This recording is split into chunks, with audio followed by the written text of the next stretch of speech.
Rangsakni takoksong bukoksong norok tai tongo tabuk TMB News and Entertainment Channel. কোনো সময় ওনার সম্পর্কে কেউ কথা বলেননি। আজকে মাননীয় প্রধানমন্ত্রীজির কারণে আজকে আমরা ওনার সম্পর্কে আমরা জানতে পারছি। আমরা সবাই জানি যে প্রতি বছর 15ই নভেম্বর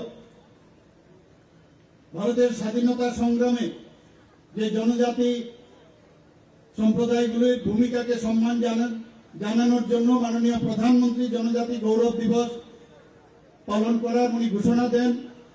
আমরা জানি যে যার ভগবান বিরসা মুন্ডার কিংবদন্তি নেতা বলা হয় গণসংগ্রামে ওনার যে শৌর্য ও বীরত্বকে তুলে ধরার যে প্রয়োজন সেটা মাননীয় প্রধানমন্ত্রীজি বুঝেছেন। 15 নভেম্বর 1875 সালে ওনার জন্ম হয়েছিল মুন্ডা ট্রাইবস গোষ্ঠীর, এবং এই দিনটিকে ভারতের স্বাধীনতা সংগ্রামে জনজাতীয় যে বীর নেতৃত্বের ভগবান হিসাবে আমরা সবাই জানি ওনাকে আখ্যায়িত করেন, এবং সেই ভগবান হিসাবে পরিচিত বিরসা মুন্ডার জন্ম দিবস হিসাবে আমরা আজকে এই দিনটা পালন করি। এই দিনটিতে স্বাধীনতা সংগ্রামে জনজাতিদের ভূমিকাকে সম্মান জানানোর পাশাপাশি জনজাতি অধ্যুষিত এলাকার আর্থসামাজিক যে মান উন্নয়ন তার উপর বিশেষ গুরুত্ব দেওয়া হয়েছে। বন্ধুগণ, আজকে এই দিনটি জনজাতি সম্প্রদায়ের জন্য একটা গৌরবময় ইতিহাস এবং তার সংস্কৃতি ও ঐতিহ্যকে উদযাপন করে এবং সমগ্র দেশে বিভিন্ন অনুষ্ঠান ও কর্মসূচির মাধ্যমে উদযাপন করা হয়।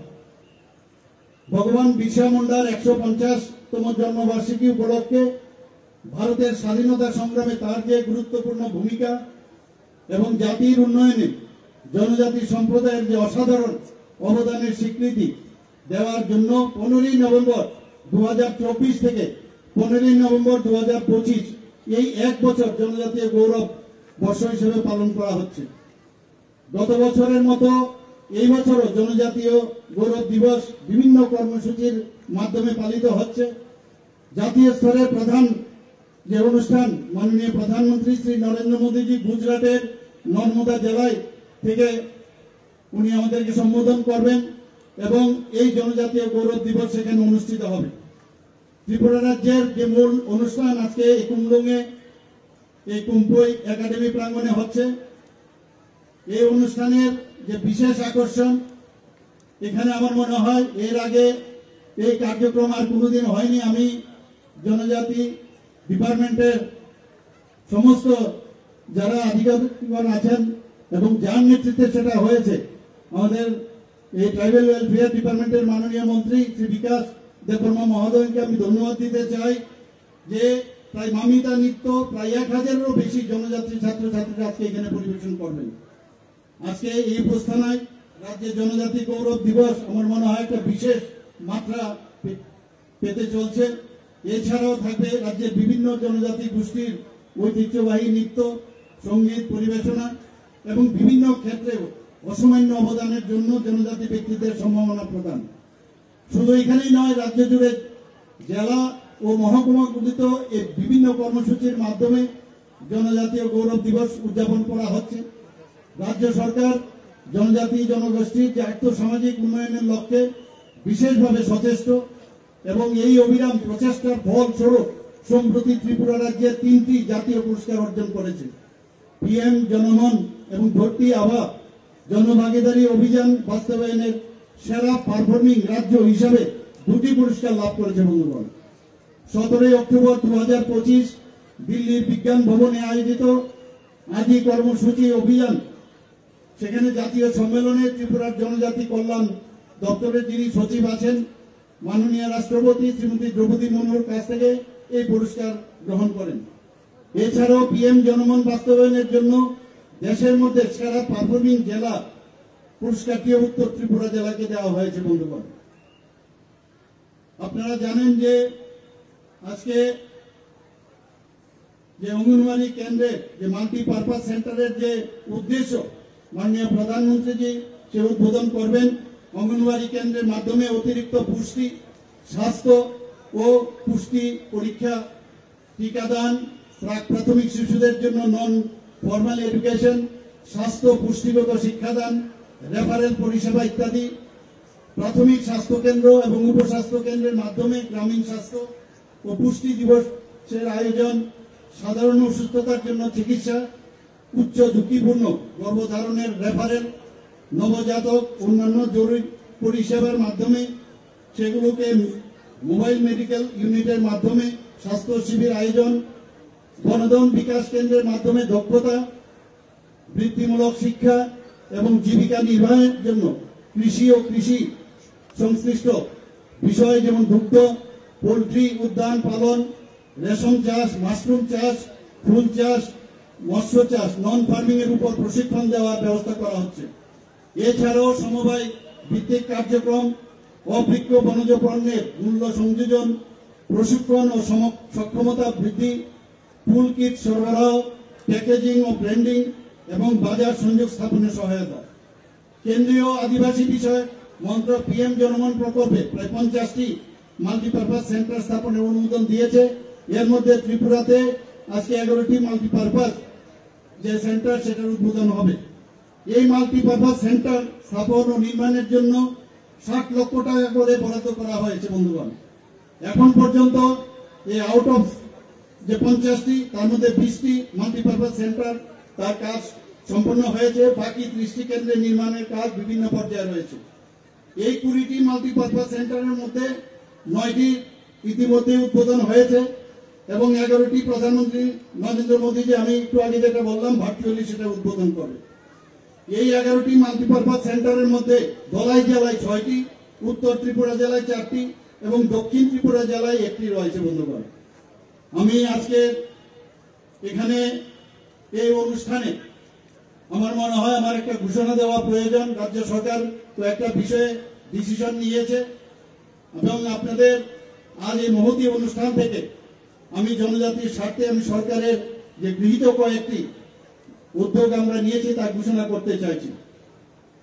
বর্তমানে 34,000 ছাত্রছাত্রীকে ছাত্রাবাস বৃত্তি দেওয়া হচ্ছে। চলতি আর্থিক বছরে বিভিন্ন ছাত্রছাত্রী নিবাসে আরো 2,700 আসন বৃদ্ধি করা হবে। ছাত্রাবাস বৃদ্ধির হার বর্তমানে দৈনিক 80 টাকা ছিল, সেটাকে বৃদ্ধি করে 1 ডিসেম্বর 2025 থেকে প্রতি ছাত্রছাত্রী দৈনিক 100 টাকা করা হবে। 2025-26 যে চলতি আর্থিক বছর সেখানে অতিরিক্ত 8 কোটি 81 লক্ষ টাকা এবং পরবর্তী আর্থিক বছরে 2026-27 সেখানে 23 কোটি 35 লক্ষ টাকা ব্যয় হবে। আগরতলার অভয়নগরে যে কলেজ পড়ুয়া ছাত্রদের জন্য 100 শয্যা বিশিষ্ট একটি বয়েজ হোস্টেল নির্মাণ করা হবে, যার জন্য আর্থিক ব্যয় হবে 5 কোটি 74 লক্ষ টাকা। ক্রীড়া দক্ষতা ও খেলোয়াড়ি মনোভাবের বিকাশের জন্য আগে শুধু সরকারি হোস্টেলগুলোতে ক্রীড়া সামগ্রী বিতরণ করা হতো। এই বছর যেগুলো এনজিও দ্বারা পরিচালিত হয় সেই হোস্টেলগুলোকেও ক্রীড়া সামগ্রী বিতরণ করা হবে। এর জন্য প্রায় 90 লক্ষ টাকা ব্যয় করা হবে। ইতিমধ্যে 100টি সরকারি এসটি হোস্টেল স্মার্ট ক্লাস স্থাপন করা হয়েছে। আরো 70টি সরকারি এসটি হোস্টেল স্মার্ট ক্লাস সুবিধা সম্প্রসারিত করা হবে। এর জন্য প্রায় 2 কোটি 80 লক্ষ টাকা ব্যয় হবে। মুখ্যমন্ত্রী ট্রাইবাল ডেভেলপমেন্ট মিশনের অধীনে 19 কোটি টাকার আর্থিক সহায়তায় 50টি জনজাতি সরকারি হোস্টেলে সৌর শক্তি ভিত্তিক জল পরিশোধক সহ কম্পোজিট সৌর ইউনিট স্থাপন করা হবে। চিফ মিনিস্টার ট্রাইবাল ডেভেলপমেন্ট মিশনের অধীনে 500টি বৈদ্যুতিক অটো বেকার জনজাতি যুবতীদের মধ্যে বিতরণ করা হবে, যার আর্থিক ব্যয় হবে 20 কোটি টাকা। শুধু তাই নয়, রেজিস্ট্রেশন, ইন্স্যুরেন্স ইত্যাদির জন্য সরকার থেকে প্রয়োজনীয় সহায়তা দেওয়া হবে।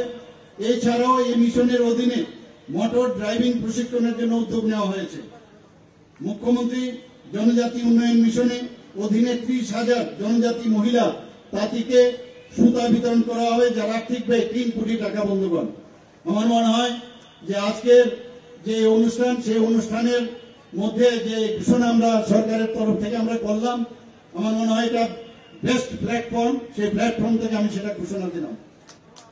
আপনারা সবাই জানেন যে মাননীয় প্রধানমন্ত্রী জি বারবার বলছেন যে জনজাতিদের উন্নয়ন ছাড়া আমাদের দেশ কোনো অবস্থায় উন্নয়ন হবে না। আমরাও ত্রিপুরা সরকার মাননীয় প্রধানমন্ত্রীজির মার্গদর্শনে বারবার আমরা এই কথাটা বলছি যে ত্রিপুরা কখনোই অগ্রগতি হবে না যতক্ষণ ধরে জনজাতিদের উন্নয়ন না হবে। তার জন্য মাননীয় প্রধানমন্ত্রীজি প্রচুর যে বিভিন্ন জনজাতিদের উন্নয়নে অনেক কাজ করেছেন। আপনারা জানেন যে এর আগে আমাদের যিনি অটল বিহারী বাজপেয়ী, যিনি ভারতরত্ন এবং আমাদের প্রাক্তন প্রধানমন্ত্রী, ওনার সময় যে আলাদা করে এই জনজাতিদের জন্য একটা ইউনিয়ন গভর্নমেন্টে একটা ডিপার্টমেন্ট আলাদা করে খোলা হয়। আমরা সেই জায়গা থেকে আজকে একের পর এক মাননীয় প্রধানমন্ত্রীজি বিভিন্ন যোজনা ঘোষণা করেছেন এবং শুধু ঘোষণা নয়, সেগুলোকে যাতে গ্রাউন্ডে সেগুলো কার্যকারী হয় সেই ব্যবস্থা উনি মনিটরিং করেন। প্রধানমন্ত্রী জনজাতি আদিবাসী নয়া মহা অভিযান আপনারা সবাই জানেন, যেটা পিএম জনমন, সেটা নভেম্বর 15 নভেম্বর 2024 সেটা লঞ্চ করা হয়েছিল। তার যে মেইন উদ্দেশ্য সেগুলো হচ্ছে আমাদের যারা পিবি টিজি যারা আছেন, যারা ভালনারেবল ট্রাইবাল গ্রুপ, তাদের জন্য এই বিভিন্ন ধরনের এই ঘোষণা করা হয়েছে। বন্ধুগণ প্রচুর ঘোষণা করেছেন, আমি আর বিশেষ কিছু বলছি না। এখানে আজকের এই যে অনুষ্ঠান, সেই অনুষ্ঠান আমরা একটু বাদে অলরেডি মাননীয় প্রধানমন্ত্রীজি শুরু করেছেন, সেগুলো আমরা শুনবো ওনার কাছ থেকে। সবাইকে আবার এখানে উপস্থিত থাকার জন্য হার্দিক অভিনন্দন, শুভেচ্ছা জানিয়ে আমার কথা বলা শেষ করছি। নমস্কার, জয় হিন্দ, আহ্বান।